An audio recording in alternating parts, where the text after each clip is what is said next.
சில பேருக்கு வந்து இந்த பில்லி சூனியம் இதெல்லாம் தாண்டி ஏதாச்சும் ஏவல் வச்சாலோ இல்லை சூனியம் வந்து நம்மளை வந்து தாக்குனாலோ காதில் ஏதோ ஒரு சத்தம் கேட்குற மாதிரி யாரோ பேசுகிற மாதிரிலாம் சில பேருக்கு தோணும் அப்படின்ட்டு இருக்காங்க. எனக்கு தெரிஞ்சவங்களே சில பேர் சொல்லியிருக்காங்க. பல வருஷமாக மருந்து சாப்பிட்டு பல வருஷமாக இது சாப்பிட்டு குணமடையாத ஒரு கேஸ் கூட என்கிட்ட அந்த காதில் கேட்கறது மனப்பில் போகிறது எல்லாமே ஒரே நாளில் கிளியர் பண்ணுறேனே. அது என்ன காரணம்?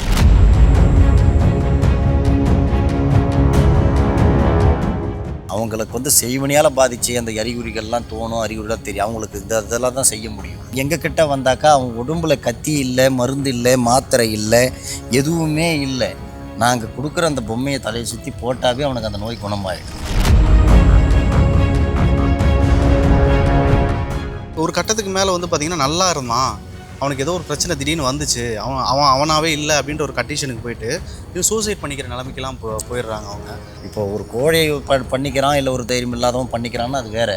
எவ்வளவோ சந்தித்தவன், எவ்வளோ துணிச்சலாக இருந்தவன் வாழ்க்கையில் கடைசி கட்டத்தில் இதெல்லாம் நம்மளால் சமாளிக்க முடியலன்னு தூக்க மாட்டேங்கிறான்னா அது செய்வின காரணம் தான். நிறைய பேர் நம்பிட்டு இருக்காங்க அந்த பில்லி சூனியம் இதனால் வந்து பார்த்திங்கன்னா நமக்கு வந்து இந்த வாழ்க்கையில் சின்ன சின்ன பிரச்சனை வரும், அதனால் வந்து நம்ம தொழில் முடங்குறதோ இல்லை வந்து உடம்பு சரியில்லாமல் போகிறதோ இந்த மாதிரி விஷயங்கள் தான் நடக்கும் அப்படின்றாங்க. ஆனால் இந்த பில்லி சூனியம் இதால் வந்து பார்த்திங்கன்னா உயிர் போகிற அளவுக்கு ஆபத்து வர்றதுக்கான வாய்ப்புகள் இந்த பில்லி சூனியத்தை பில்லி சூனியத்தால் உயிர் எடுக்கிறதுக்கு தானே செய்கிறதே முதல்ல. சம்மந்தம் இல்லாமல் பிறக்கிற குழந்தைக்கெல்லாம் செய்து வைக்கிறாங்க. பிறக்கிறதுல நாங்கள் எவ்வளோ பேரை காப்பாற்றிட்டு இருக்கிறோம். பிறக்கிற குழந்தைக்கு எதுக்கு?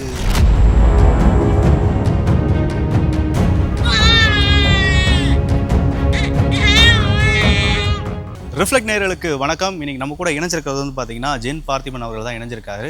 தொடர்ந்து இவர்கிட்ட நிறைய விஷயங்களை பற்றி பேசிக்கிட்டு இருக்கோம். அந்த விதத்தில் இன்றைக்கி நிறைய விஷயங்களை பற்றி பேச போகிறோம். வணக்கம்ண்ணே. வணக்கம்.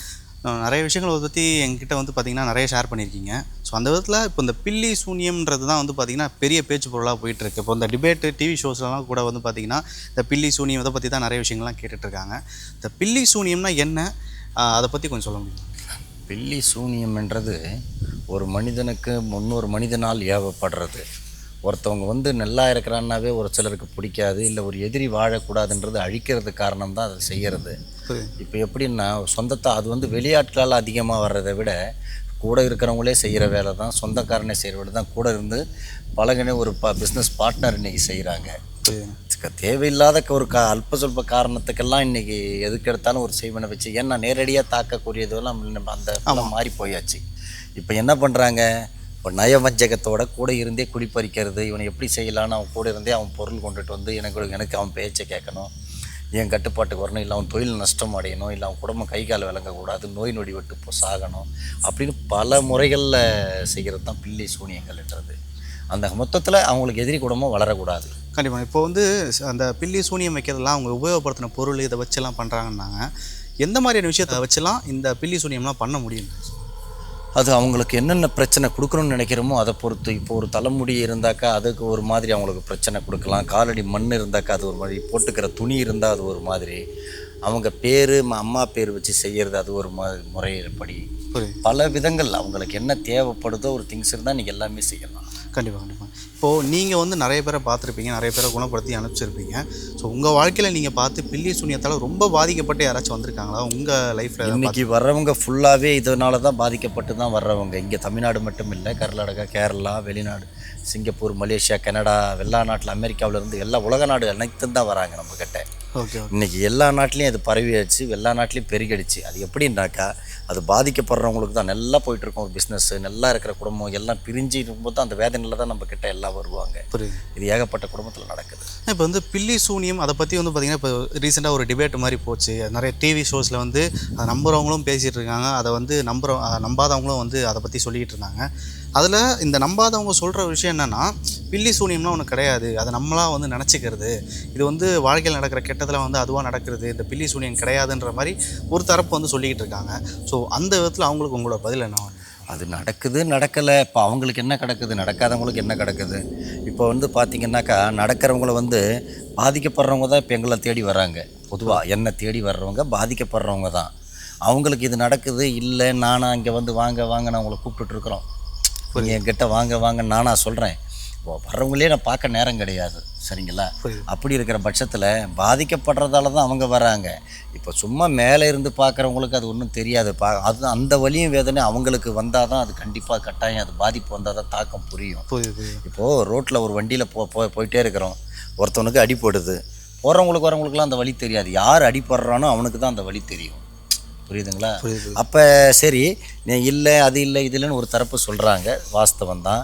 அப்போ ஒரு தரப்பு இருக்குதுன்னு சொல்கிறவங்களாம் என்ன பைத்தியமா? இல்லை, அது அவங்க சொல்கிறாங்க ஏதோ ஒரு விதத்தில் வந்து பாதிக்கப்பட்டிருக்காங்க, அதனால் அவங்க சொல்கிறாங்க அப்படின்றது. ஆனால் சில விஷயங்கள் இவங்க சொல்கிறதும் வந்து பார்த்தீங்கன்னா ஒருவேளை இப்படி இருக்குமோ அப்படின்ற ஒரு தாட்டை கொண்டு வருது. அதுக்கு என்ன பதிலடி கொடுக்கலாங்க சார்? இருக்குமான்னு இல்லை, இன்றைக்கி இல்லைன்னு சொல்கிறவங்க கூட ஒரு நாளைக்கு அது பாதிப்பு தாக்கத்தோடு வந்து எங்ககிட்ட விந்துலாம் நான் நிறைய பேரை பார்த்துருக்குறேன். பேர் சொல்ல விரும்பலை. இது வந்து ஊருக்கு ஒன்றா பேசுகிறதுக்கு ஒன்றா ஒரு இதுவாக இருக்கும். எவ்வளோ பெரிய இடத்துலலாம் இது நடக்குது, புரியுதுங்களா? இது அப்படி இப்படின்னு வெளியிருந்து அடுத்தவங்கள சொல்லும் போது ஒரு இதுவாக இருக்கும். அந்த சூழ்நிலையில் அந்த இடத்துல இருந்து அந்த வலி வேதனை தாங்குறவங்களுக்கு தான் அதோட வலி வேதனை புரியும்.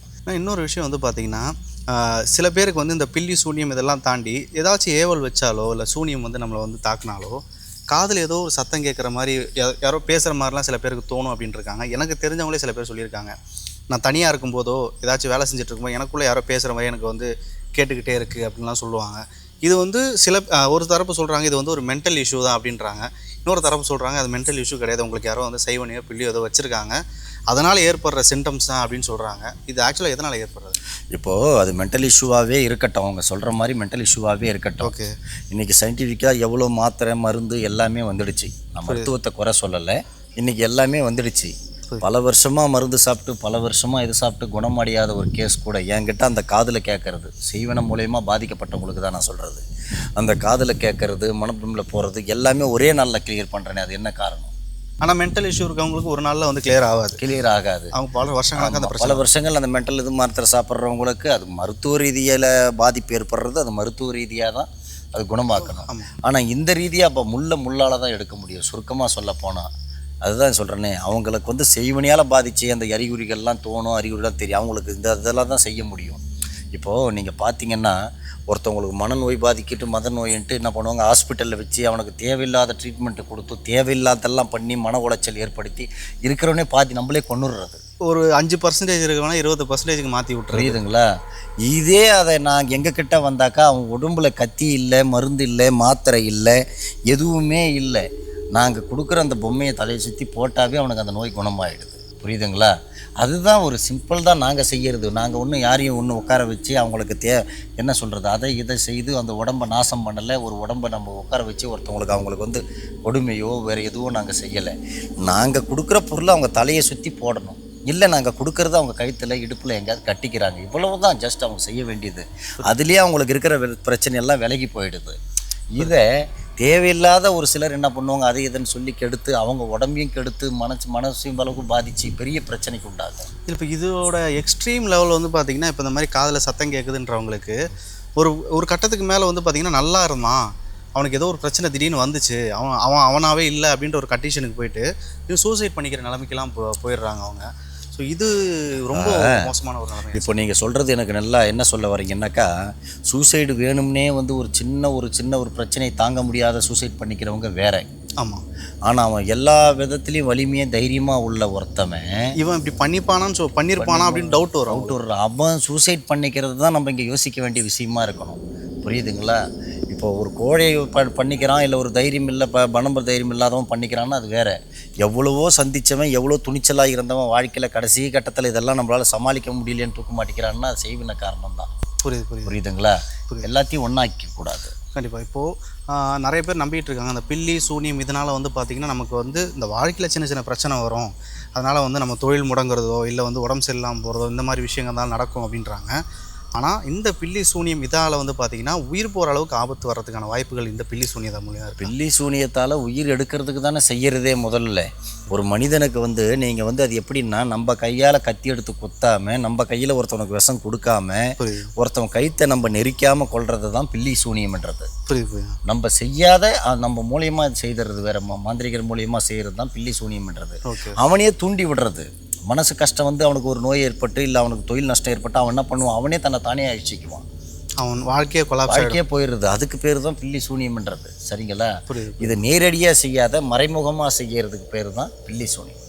இப்போது நிறைய பேர் வந்து பார்த்திங்கன்னா மாந்திரிகத்தை ரொம்ப நீட்டாக ஒருத்தவங்களோட குறைய தீர்க்கறதுக்காக மட்டும் பயன்படுத்துறது வந்து பார்த்திங்கன்னா ஒரு வகையாக இருந்தாலும், ஏதோ ஒரு இடத்துல போயிட்டு வந்து பார்த்திங்கன்னா ஒரு மனுஷன் சக மனுஷனுக்கு வந்து இந்த மாதிரி பில்லி சூனியம் இதெல்லாம் வச்சிடறான்.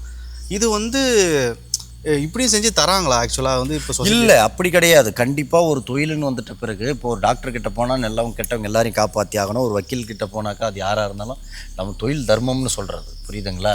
இப்போ என்கிட்ட வராங்க, இப்போ ஒருத்தவன் அவனை 4 பேர் சேர்ந்து ஒரு தொல்லை தராங்க, இல்லை ஒரு தேவையில்லாத பிரச்சனைகள் ஒருத்தவனை கொடுக்குறான், பாதிக்கப்படுறான், ஊரில் ஒரு வீட்டுக்காரனாக இருக்கிறான், இல்லை இவனதே மோசம் பண்ணிவிட்டு அவனை இருந்தால் நாளைக்கு பிரச்சனை வருமோன்னு அவனையும் அழிக்க பார்ப்போங்க. இந்த மாதிரி பலதரப்பு பிரச்சனைகள் எங்ககிட்ட வரும். அப்படி வரும்போது எதிரியை நாங்கள் அழிச்சாதான் நம்மக்கிட்ட வர கிளைண்ட்டை நம்ம காப்பாற்ற முடியும். இல்லை நீங்கள் அங்கே போய் பாவ தர்ம தோஷம் பார்த்துக்கிட்டு இருந்தீங்கன்னா அவன் நல்லவனாக இருந்தால் நம்ம பார்க்கலாம், வேறு வழியில் மாற்றலாம். அவன் இந்த வழி முடிவு எடுத்துட்ட பிறகு நம்ம இதில் எதுவுமே பார்க்க முடியாது. ஏன்னா நம்ம இவங்க அப்பாவிங்களாக இருக்கிறாங்க, இவங்க முடியாதால் தான் நம்மக்கிட்ட வராங்க. எங்கேயும் போய் சமாளிக்க முடியாதால் தான் இங்கே வர்றது. நம்ம அந்த நேரத்தில் நம்ம கைவிட்டோம்னாக்கா வேறு மாதிரி போயிடும். அப்போ எதிரியை நம்மளே அழிக்க வேண்டிய நிலைமைக்கு ஏற்படும். கண்டிப்பாங்க. இப்போ வந்து பார்த்தீங்கன்னா, இப்போ நீங்கள் நிறைய பேரை பார்த்துருப்பீங்க. ஸோ உங்ககிட்ட வர்றவங்க வந்து பார்த்தீங்கன்னா மேஜராக என்ன மாதிரியான பிரச்சனைக்கு வராங்க? இப்போ வந்து நிறைய விதமான பிரச்சனைகள்லாம் இருக்கும். சில பேர் வந்து பார்த்தீங்கன்னா ஆத்மாவால் தொல்லைன்னுவாங்க, சில பேர் பில்லி சூனியம் இந்த மாதிரி சொல்லிட்டு இருப்பாங்க. ஆனால் உங்ககிட்ட வர்றதுலேயே இந்த பிரச்சனைக்காக தான் வந்து நான் தினம் பார்த்துக்கிட்டு இருக்கேன், இதுதான் வந்து பார்த்தீங்கன்னா மக்களுக்கு இப்போ பெரிய பிரச்சனையாக இருக்குது, இந்த மாதிரி சம்மந்தப்பட்டதெல்லாம் எதை சொல்லுவீங்க? இந்த காலகட்டத்துக்கு பார்த்திங்கன்னா பில்லி சூனியம் பேய் பிசாசை விட இப்போ இருக்கிற மக்கள் இப்போ நம்மக்கிட்ட அதிகமாக வர்றது என்னென்னா, நம்பி பணம் கொடுக்கறது, அதை திருப்பி வாங்கினவன் ஏமாற்றிடுறான். அடுத்தது கூட பழகின பெண்ணோ ஒரு ஆணோ ஏமாற்றி துரோகம் பண்ணிடுறாங்க. அடுத்தது தொழில் முறையில் துரோகம் நடக்கிறது. கூட இருக்கிற இப்போ இருக்கிற உலகத்தில் இருக்கிற நாட்டில் இருக்கிற பேய்களை விட மனித ரூபத்தில் இருக்கிற பேய்களுக்கு தான் பயந்துக்கிட்டு ஜனங்கள். இந்த பொறாமை இந்த விஷயம்லாம் பொறாமை, ஒருத்தவன் நல்லா இருந்தால் பிடிக்கிறது இல்லை, சொந்த பந்தத்துக்குள்ளேயே கெடுதல் பண்ணுறது, பக்கத்து வீட்டுக்காரன் கெடுதல் பண்ணுறது, சரிங்களா? சும்மா ஒரு வழி தகராறுகள்லாம் இன்றைக்கி எங்ககிட்டே வருவாங்க, எவ்வளோ பேர் இவனை விடக்கூடாது போகக்கூடாதுன்னுட்டு. அந்த மாதிரி வந்து இந்த காலகட்டத்தில் வந்து இதுக்கு தான்னு கிடையாது. மக்கள் வந்து இருக்க இப்போது நல்லவங்க ஒரு 10% 20% தான் மிச்சது எல்லாமே வந்து குணம் எல்லாம். ஒரு சிலர் என்ன சொல்கிறது, கெட்டவங்கன்றதை விட அவங்க உள்ளுக்குள்ளுக்கிற தீய குணங்கள் தான் நிறைய இருக்கிறது. இது ரொம்ப அதிகமாகிடுச்சுன்ற அதிகமாக இன்றைக்கி காலகட்டத்துக்கு அதிகமாகிடுச்சு. நிறைய பார்ப்போம், சம்மந்தம் இல்லாமல் பிறக்கிற குழந்தைக்கெல்லாம் செய்து வைக்கிறாங்க. பிறக்கிறதுல நாங்கள் எவ்வளோ பேரை காப்பாற்றிட்டு இருக்கிறோம். பிறக்கிற குழந்தைக்கு எதுக்கு? ஆமாம், இது குடும்பத்துக்கு வம்சமே இருக்கக்கூடாது, வாரிசு தலைக்கக்கூடாது, அப்படியே செய்கிறாங்க. மனசாட்சி இல்லாமல் பண்ணுறவங்களாம் நிறைய. அந்த மாதிரி ஆளுங்களை பார்க்கும்போது உங்களுக்கு என்ன தோணும்?